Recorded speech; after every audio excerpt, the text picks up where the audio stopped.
என்னை வந்து சீமான் கருக்கலைப்பு செய்தார், இது குற்றச்சாட்டு. ஒரு வருஷத்துக்குள்ள 7 முறை எப்படி கருக்கலைப்பு செய்ய முடியும்? கருக்கலைப்பு செய்வதற்கு சீமான கையெழுத்து போட்டாருங்கிறதா இப்ப இருக்கிற குற்றச்சாட்டு. சீமான மதுரை மீனாட்சி கோயில வச்சு தாலி கட்டினாருங்கிறது 2வது குற்றச்சாட்டு. 2 குற்றச்சாட்டுக்கும் எந்த ஆதாரமும் இல்லை. திருமணமாகல, 2 பேரும் திருமணம் செய்து கொள்ளலாம் சொல்லி 2 பேரும் வந்து பழகுறாங்க. பழகினது உண்மை, எந்த மாற்றுக்கருத்து ஒரு மியூச்சுவல் கன்சர்ன்ல.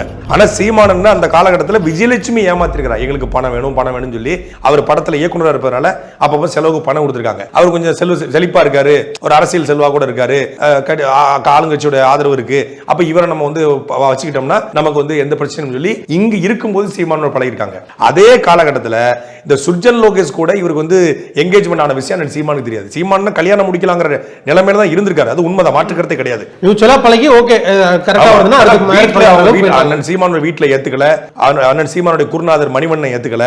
அப்ப எல்லாரும் உனக்கு செட் ஆக மாட்டா, நீ முழுமையா விசாரிக்கும் போது முழுமையா விசாரிச்சிருக்காரு. விசாரிக்கும் போது ரொம்ப தப்பா இருந்திருக்கு. அந்த காலகட்டத்தில் அண்ணன் சீமான் வந்து போயிடாரு. தன்னுடைய அரசியலே மாறிடுது. தொடர்ச்சியா வந்து தேர்தல் பிரச்சாரம் ஈடுபடாரு. வந்த உடனே வந்து அக்டோபர் மாசம் ராமேஸ்வரம் கைது செய்யப்படுறாரு. கைது செய்யப்பட்ட போது கூட கல்யாணம் பண்ணலாங்கிற மண்டல தான் இருந்திருக்காரு. ஆனா அதுக்கப்புறம் தொடர்ச்சியான சிறைப்படுத்தல், தொடர்ச்சியான வழக்கு, இதுல அவருடைய மொத்தமான வாழ்க்கை மாறுது. அப்பதான் விஜயலட்சுமியோட உண்மை முகம் தெரிய வருதுன்னு அவர் அதை டிராப் பண்றாரு. 2 பேருமே மியூச்சுவலா பிரிஞ்சிடறாங்க. செட் ஆகாது, உனக்கு எனக்கு செட் ஆகாதுன்னு சொல்லி இது வந்து ஒரு என்ன சொல்றது, ஒரு பிரேக்கப் மாதிரி தான். எல்லோருக்கும் வந்து ஒரு நம்ம கல்லூரி காலங்கள்ல ஒரு காதல் இருந்திருக்கும், அதுல ஒரு பிரேக்கப் ஆகும். அதோட 2 பேரும் பிரிஞ்சு போயிடுறாங்க. அதுக்கப்புறம் விஜயலட்சுமியும் வந்து பேசல, அவங்களும் பேசல, எதுவும் பண்ணல. விஜயலட்சுமி அதுக்கப்புறம் சீமானன் அரசியல் வாழ்க்கை வந்தாரு. விஜயலட்சுமி திருப்பி கர்நாடகா போறாங்க. அதுக்கப்புறம் வந்து 2008 அண்ணன் சீமான் அவர்களை விஜயலட்சுமி தான் ஏமாத்தினா. கர்நாடகாவில் நடிக்கும் போது சுர்ஜன் லோகேஷ் அப்படின்னு சொல்லி ஒரு கன்னட நடிகர், டிவி சீரியல்லையும் திரைப்படங்கள் நடிக்கக்கூடிய ஒரு நடிகர் சுர்ஜன் லோகேஷ். அந்த சுர்ஜன் லோகேஷ் கூட என்கேஜ்மெண்ட் வரைக்கும் போய் அதுக்கப்புறம் அந்த சுர்ஜன் லோகேஷுக்கு விஜயலட்சுமியோட உண்மை முகம் தெரிய வருது. ஏற்கனவே அவங்க வந்து பல பேரோட பழகிட்டு இருக்காங்க, அப்படி பழகிருக்காங்க அப்படின்னு தெரிஞ்ச உடனே அவர் என்கேஜ்மெண்டோட அதை நிப்பாட்டுறாரு. அதுக்கப்புறம் தான் அவங்க தமிழ்நாட்டுக்கே வராங்க. இங்க வரும்போது அவங்களுடைய அக்காவுக்கு வந்து அக்கா யாருன்னா முன்னாள் நடிகை ஜெயபிரதாவுடைய தம்பி தான் வந்து விஜயலட்சுமி அக்காவுடைய கணவர். அவங்க அக்கா கணவரால அவருக்கு வந்து தொடர்ச்சியா தொல்லை நடந்துட்டு இருக்கு. ஏதோ பணம் கேட்டு மிரட்டுறாங்க, குடுக்கல் வாங்கல் பிரச்சனை இருக்கு. அப்ப அன்னைக்கு சீமானன் வந்து சினிமால ஓரளவுக்கு வந்து ஒரு தெரிந்த இயக்குனர். இந்த மாதிரியான விஷயங்கள்ல வந்து அன்னைக்கு திமுக ஆட்சி இருந்துச்சு. அண்ணன் சீமான் வந்து திமுகவோட காவல்துறைகளோட நெருக்கமா இருந்தாரு. அதனால இந்த பிரச்சனை வந்து சீமான் சொல்றாங்க. வாழ்த்துக்கள் படம் நடிச்சிட்டு இருக்கும்போது அப்ப அண்ணன் சீமான் வந்து உதவியாளர்கள் சொல்லி கொஞ்சம் ஹெல்ப் பண்ண சொல்லுங்கன்னு சொல்லி அந்த அவன்கிட்ட பேசி இனிமேல் வந்து மிரட்டக்கூடாது அப்படின்னு சொல்லி அண்ணன் சீமான் வந்து இவங்களுக்கு பாதுகாப்பு கொடுக்குறாரு. பாதுகாப்பு கொடுத்தோன்னே இப்ப சீமான் தான் நமக்கு சரியான ஆளா இருப்பாரு அப்படின்னு சொல்லி சீமானன் கிட்ட பழகுறாங்க. நாயுடு ஒருத்தர்,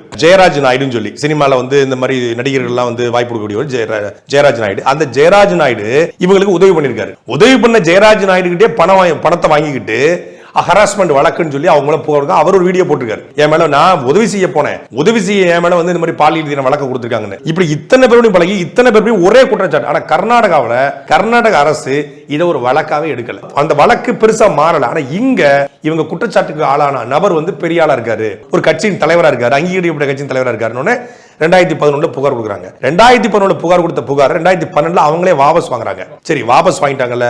அப்ப நாம் தமிழ் கட்சி பண்ண பெரிய தப்பு என்னன்னா, வாபஸ் வாங்கின வழக்க குவாஷ் கொண்டு போகல. சரி, அவங்களே புகாரை வாபஸ் வாங்கிட்டாங்க, இந்த வழக்கு எதுக்கு குவாஷ் கொண்டு போகணும், இதை விட்டுருன்னு சொல்லிட்டாங்கன்னா எனக்கு எஃப்ஐஆர் அப்படி இருக்கு. இந்த எஃப்ஐஆர் என்ன பண்றாங்கன்னா 2023 வந்து இவங்க அதே ஸ்டேஷன்ல மீண்டும் புகார் கொடுக்குறாங்க. அப்ப இந்த புகாரை எடுத்துக்கல காவல் நிலையம். ஏற்கனவே எஃப்ஐஆர் அந்த எஃப்ஐஆர் நோண்டுறாங்க. ஏன்னா இப்ப திமுக ஆட்சி. அப்போ என்ன எல்லாத்துக்குமே தெரியும், வீரலட்சுமி, சுவீரபாண்டியன், இந்த சமூக வலைதளங்களை இயங்கக்கூடிய திமுக கட்சிக்காரங்க எல்லாரும் சேர்ந்து அண்ணன் சீமானுக்கு எதிராக திட்டமிட்டு இந்த விஜயலட்சுமியை ஒரு ஆயுதமா எடுக்கிறாங்க.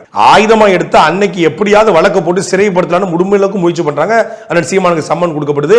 அவரும் வராரு. வலசரவாக்கத்துல வந்து கிட்டத்தட்ட 4 மணி நேரம் சம்மனுக்கு ஆஜராகி விளக்கம் கொடுத்திருக்காரு. அந்த விளக்கத்துல வந்து எப்படிலாம் வந்து அவ வந்து என்னை ஏமாத்தினா, விஜயலட்சுமியும் அந்த மீனாட்சி அம்மன் கோயிலுக்கு போற குற்றச்சாட்டுடைய பின்னணி என்ன, கருக்கலைச்சருடைய பின்னணி என்ன, எல்லாத்தையும் சொல்றாரு. எதற்குமே எந்த ஆதாரம் கிடையாது. விஜயலட்சுமியும் அண்ணன் சீமான் அவர்கள் வீட்டில் இருக்கிற ஒரே ஒரு புகைப்படம்.